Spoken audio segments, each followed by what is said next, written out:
The Central Bank of Japan kept rates on hold today and refrained from boosting its 80 trillion stimulus program, as the BOJ stated that the economy was still in a moderate recovery.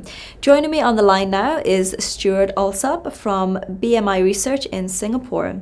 So Stuart, did this come as a surprise to you? It didn't come as a surprise, actually. We didn't expect them to expand their balance sheet at this meeting. And also, it's likely they won't expand their balance sheet at the next meeting, although the risks have increased.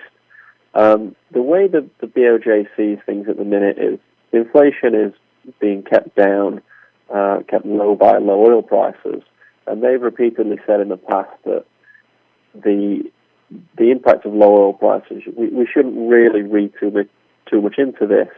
Ultimately, it'll be good for the economy, and it will allow inflation expectations to rise over the medium term. So it was our view that they would be okay with the low headline CPI figures because they were partially, or well, to a large extent, driven by low oil prices.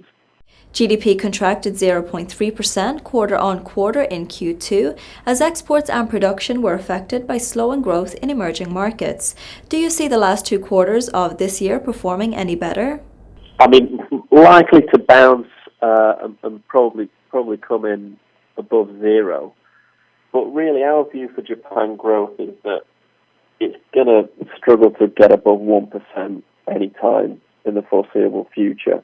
I mean, not only do you have a huge headwind in terms of demographics, you also have, of course, the decline in growth in China and a global economic slowdown that appears to be underway at the minute.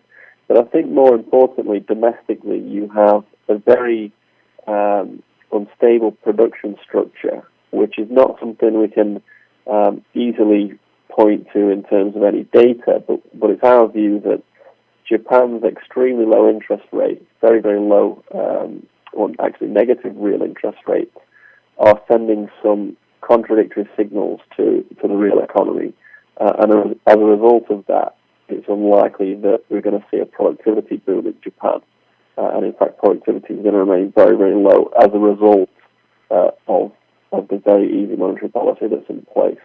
So it's going to keep growth very, very low. If it picks up in the second half of the year, it's going to be not enough to take full-year growth to even close to 1%.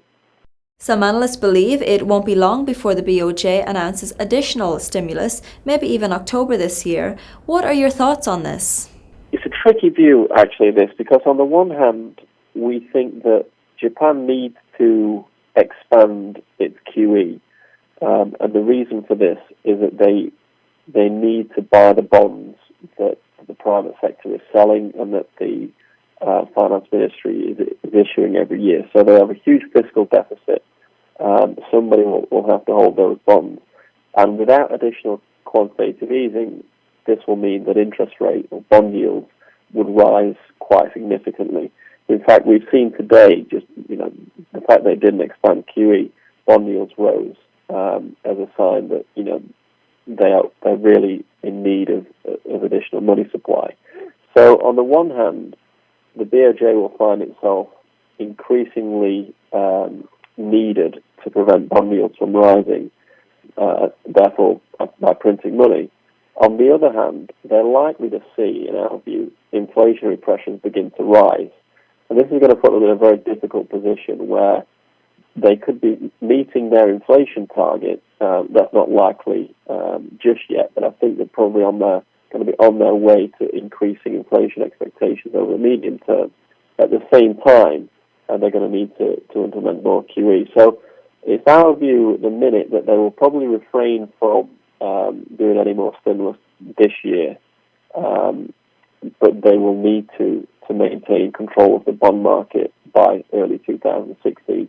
The Japanese yen slid closer to 105 shortly after the press conference began today. What is your outlook for the dollar-yen over the next 3 months? The yen is likely to strengthen in our view, so dollar-yen is likely to head lower. There are a number of factors for this. I think as investors start to lose faith in the willingness of the BOJ to act, they're likely to bid up the price of the yen. I think a lot of people were disappointed today that they didn't strike a more dovish tone. So that's going to add upside pressure to the yen.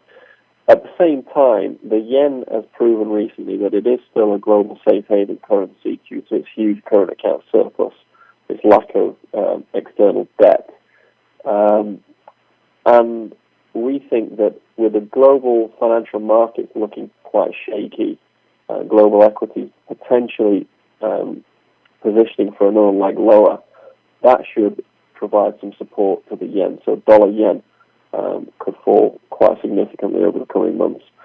Having said that, if it does fall sharply, this would raise the prospect of further intervention from the BOJ. So any acute strength is likely to be counteracted by further easing. Well, thank you very much for your comments, Stuart. Well, that is all from me for today. Goodbye for now.